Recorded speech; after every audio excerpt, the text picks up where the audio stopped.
I've been able to earn a certain level of success and become a multi-millionaire and one of the top producers in my industry, and my businesses consistently earn 7 and 8 figures. And of course, I've been able to do all of that by doing all of the regular best practices stuff, but there are specifically 5 weird things that aren't normal that have contributed to me becoming wildly successful. They probably won't work for you, and more than likely you won't do them anyways, but just in case, I'll share them with you on this video coming up.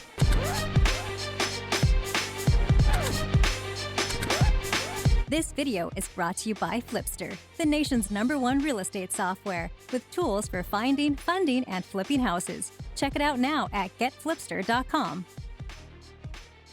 If this is your first time here, my name is Jerry Norton, and I've been a full-time real estate investor now for almost 18 years. Amongst other things, I specialize in flipping houses all across the country, and I've helped thousands of new investors get into the game of flipping and create 6-figure and even 7-figure incomes. If you specifically want to learn how to flip houses so you can live your dream life, be sure to subscribe to my channel and click the bell icon to get notified when new videos are released. In my career and with my businesses, I consistently earn millions of dollars a year, so therefore I know what I'm talking about, and you should do precisely what I say so that you too can have the exact same level of success. What I'm saying is, if you do these 5 weird things I'm about to tell you, you will have an amazing business with money coming out of your ears without having to work ever again, a hot wife who overlooks all of your flaws and adores you, perfectly well-behaved kids, and not just 1 or 2, but 10 like me. You'll have all of the material possessions you could ever accumulate, including a green Lamborghini. All of that, plus if you do what I'm going to tell you, you'll be an influencer on social media so you can get fake validation from complete strangers. And what could be cooler than that? Let's get started. The first weird thing that has made me a millionaire is to detox from material possessions for 1 year and then again as often as needed. I'm talking about getting rid of all of your possessions and living like a minimalist for 1 year. Not a month or even 6 months. That's not enough. You won't learn the necessary lessons that will stick with you once you go back to acquiring stuff again. It takes a full year. Now, I did this 8 years ago in 2013, and it completely transformed my life, my business, and my finances. I took my wife and at the time 6 kids, and we lived in an RV full-time for 1 year. Now, at the time, I was very materially driven. I thought stuff was important. I used the big house and boats and cars and stuff to prove to myself and everyone else that I was successful, and it mattered way too much in my life and was really interfering with my spirituality and my ability to connect on a more meaningful level with the people that mattered to me, and it definitely interfered with my ability to focus on my businesses. Luckily, I listened to the small voice inside my head, and I sold my 8,000 square foot house on 80 acres. I sold my boat, my cars, and all of my possessions. All we had left was a single storage unit. That was it, and whatever we could fit in the RV. Now, I want you to try to imagine living in an RV full-time with 6 kids.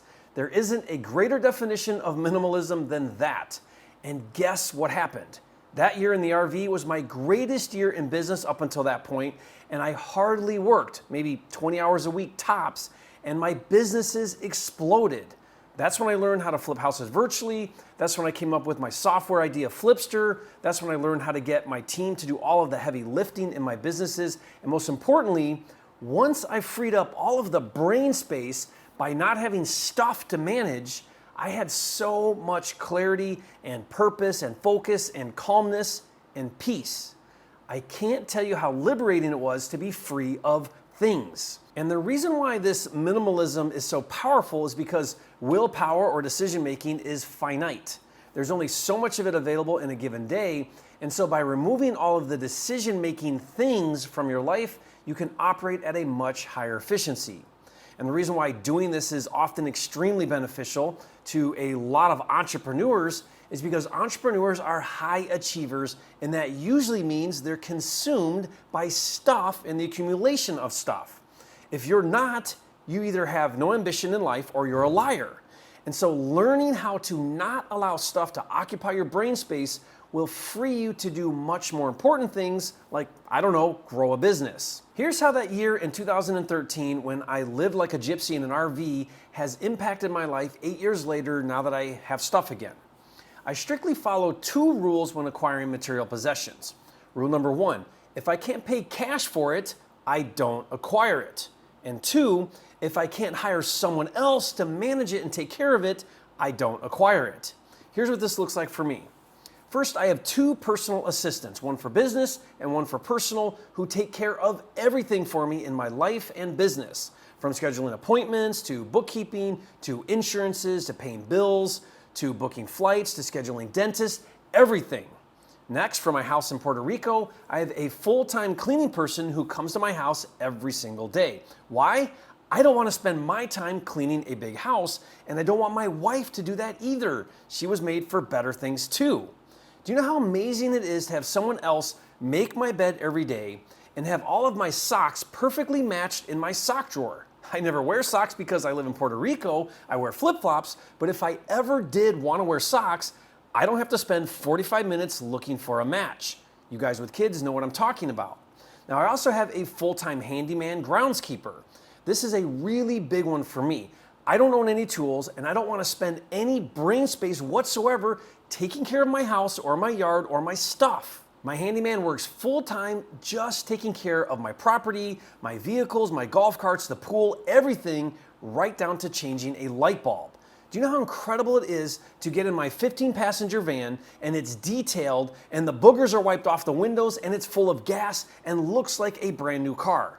It's amazing. I also have a runner who deposits checks at the bank, goes to Costco, takes us to the airport, gets me fish tacos from my favorite restaurant down the street, or anything else I ask him to do.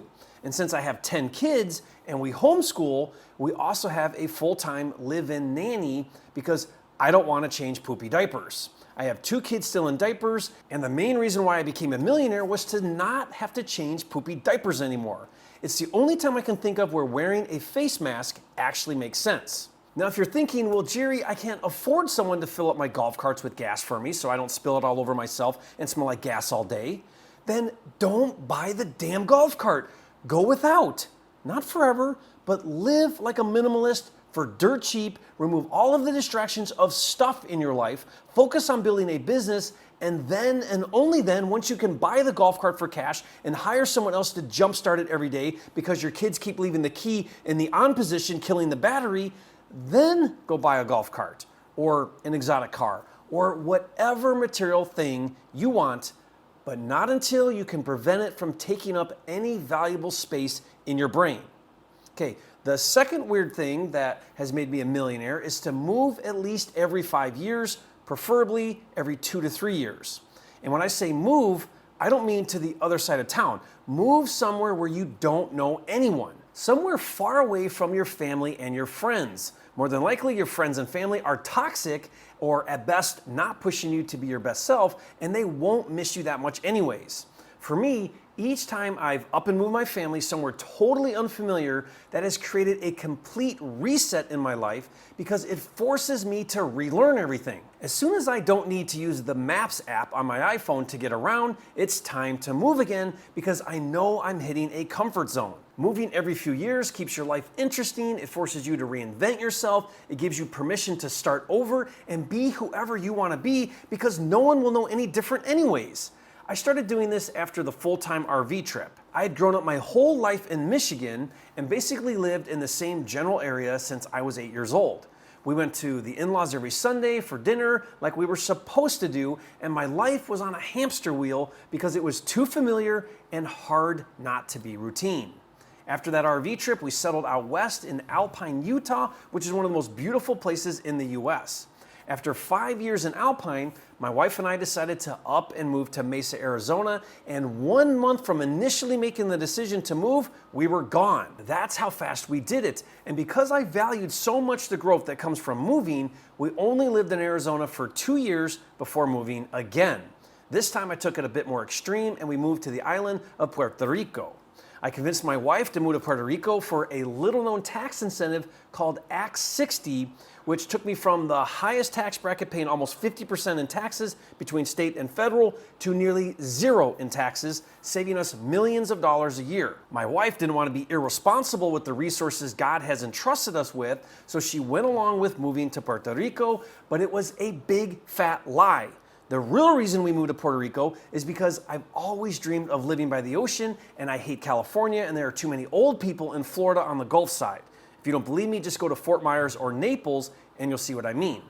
Now I live in a resort community on the Caribbean. I go snorkeling every day and I get around in a golf cart. And the best part about Puerto Rico is my 16-year-old son doesn't have any friends. He's bored to tears, so guess who he hangs out with? Me. He's doing real estate deals now, and we do everything together, and he's about to get scuba diving certified, so we'll start doing that too. He hangs out with me not because I'm cooler than his friends, but because he has no choice. Do you have a teenager who doesn't want to spend time with you because you're lame? Then move somewhere where he or she doesn't have any options, and don't feel bad about it. You and I both know that your kid's friends are degenerates anyways. Then as soon as your kid makes friends again with new losers and ditches you, move again. I think it's brilliant. The third weird thing that has made me wildly successful is to give up hobbies, TV, especially news, and the hardest one that I know you won't do, social media. Not forever, but until your business is off the ground and at least moderately successful, and even then keep this in check. Here's why this is so critical.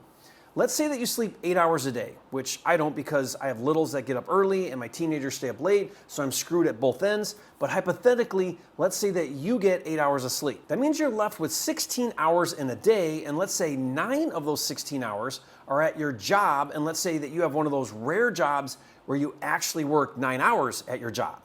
It's not a normal job where you get paid for 9 hours, but you only actually work 2 or 3 hours, which, by the way, the owner knows that. It's part of the system, which is why it's a dead-end job. So for argument's sake, let's say that you work 9 hours at your job. That leaves 7 hours in the day, which is plenty of time to start a side hustle that you can turn into a full-time hustle and build a business. And today, when so many people are lazy and entitled, the barrier to entry in most businesses is really low. It used to require an exceptional product or service to be successful, but not anymore. Now, no one wants to work. No one wants to take risk. It's easier to get a paycheck from the government and stay home. So you have the biggest advantage ever in history to be successful. Here in Puerto Rico, people are craving products and services, and no one wants to step up and fill the needs. Anyways, let's take the remaining 7 hours in a day after your job and hyper-focus those hours on building your business. That is more than enough time to start and build a real business.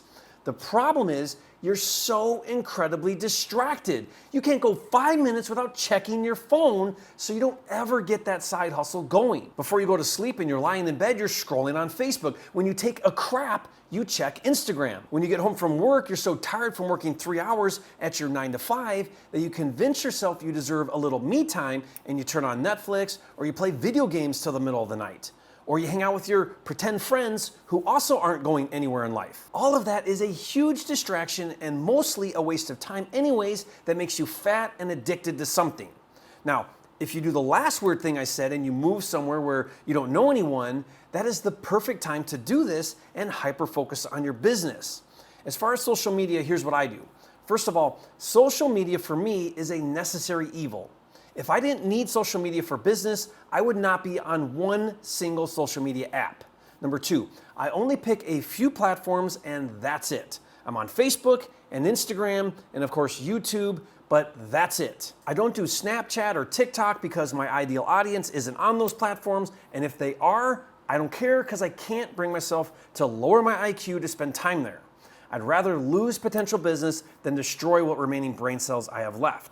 As a matter of fact, I only use social media to make my own posts, and other than YouTube comments, I don't even answer the dozens of whack DMs I get on Facebook and Instagram every single day. My team does that for me. Now, don't get me wrong, I'm a social media crackhead just like you, and I lack the discipline to not spend hours looking at someone's cheesecake they had for dinner. So to make sure I don't do that, using the screen time feature on my iPhone, I set my social media apps on downtime after only 5 minutes of use per day, which is enough time to make a post and then maybe leaves me about 2 minutes to scroll through my feed and check out your fake vacation that you couldn't afford and financed on your credit card that you'll be paying over the next 30 years. So if I ever comment on your post, feel super privileged that you got a narrow slot of my attention. Now, once the 5 minutes are up, I can get a 1-minute extension, and then to get more time to use the app, I have to enter a passcode, which only my wife knows. And whenever I ask her for more time on Insta, she says no, because the sunset that you posted has filters and is fake anyways. So I stopped asking for more screen time a long time ago. By the way, I do need to put the Zillow app on downtime on Sundays, because if church is boring, I'll look at houses for sale that I can flip, which I'm pretty sure forfeits any blessings that I earn that week. The reason why social media and TV and video games are so distracting and addictive is because it's a cheap form of receiving dopamine, the feel-good hormone that your body releases when it feels pleasure. The problem is the sensory-seeking or reptilian part of your brain doesn't have proper context for what is good for you overall or long term. It thinks it's okay to watch Netflix every night while eating Ben & Jerry's. Postponing or delaying instant gratification requires you engage the frontal cortex that has reasoning and morality and can think past what feels good right now. But the problem is most people lack the discipline to engage the frontal cortex of the brain when the easy fix is readily available and right in front of you. So a hack strategy is to make all of the easy, unhealthy dopamine releases really hard to get to. Can't eat junk food if it's not in your pantry. Can't play video games all night if you throw the controller away. Can't go drinking with your friends if you don't have any friends because you moved 2,000 miles away. And when it comes to starting or building a business, the biggest time suckers are social media, TV, video games, and friends. Now, I know you won't do it because you're too addicted to the easy dopamine hit, so do what I do and get someone to put your apps on downtime and tell them no matter how much you beg them to not give you the passcode for more time. The fourth weird thing that I did to become wildly successful, and this is definitely super weird, is that I got married young and I had 10 kids before I could afford them. I've been married now for 23 years in a few months, and like I said, we had 10 kids together, and yes, they all have the same mommy and daddy. We only planned on having 4 of them, but after number 9, I was like, okay, that's enough of this, so I had a vasectomy after number 9, and 2 weeks after the vasectomy, we got pregnant with number 10. So apparently I didn't drain the lines all the way, if you know what I mean. There was still one in the chamber, or maybe God has a sense of humor. Whatever the case, I didn't read the fine print, and I know you might be thinking right now, that's freaking weird, Jerry. What does having 10 kids have to do with becoming successful? I'm getting there, I promise. But first, when it comes to your spouse, there is no such thing as a soulmate. That sounds romantic, but it's not true. I'm pretty sure Disney made that up and everyone believed it. But if you're committed to having connection and intimacy and friendship, then nothing will teach you more about yourself and your flaws and your weaknesses, and nothing will help you grow and develop into a better human being than marriage and parenting. And waiting until you can afford to get married and have kids is a lie you tell yourself to just stay selfish. I'll tell you what, nothing is more motivating to bring home the bacon than mouths to feed. The beauty of marriage and having kids is it's really hard. And if you want to be halfway decent as a spouse and a parent, it's brutally hard, especially if you're stubborn like me. The problem is if you never get married or you delay getting married, then you miss the opportunity to self-confront how annoying and inconsiderate you are sometimes. And if you are married and unwilling to confront how much of a selfish jerk you can be, and you quit early and get divorced, then you miss out on huge development and growth that will serve you exponentially in business. I can deal with anyone because I've had a toddler lose it at the grocery store. Now, I see these kids nowadays that are 30 and 35 years old and still single, and they're the most self-centered, egotistical punks I've ever met, and I feel bad for them that they don't know what it's like to put someone else's needs ahead of their own. They're missing out on the experience of being a daddy and the feeling of being willing to do anything for that kid. They are so stuck on themselves that they don't know what it's like to have real intimacy with someone they really know and choose. Now, my wife is my best friend, and I also want to kill her sometimes, and she wants to kill me sometimes. But we are a powerful team when it comes to creating an exceptional marriage and family.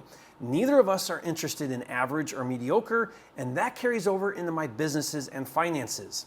I'm by no means a perfect husband or father, and I make a lot of mistakes, but having a family that means the world to me enriches my wealth because it gives me meaning and purpose and fulfillment. And last but not least, the fifth weird thing that made me a millionaire wasn't weird at all, but extremely critical to my success. I started doing real estate.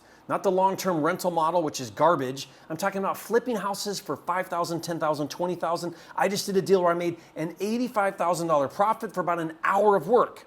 Now, I even do a handful of 7-figure flips every single year. I'm talking about big checks right now and not piddly little cash flow that will take forever to reach any kind of significance in your life with rentals.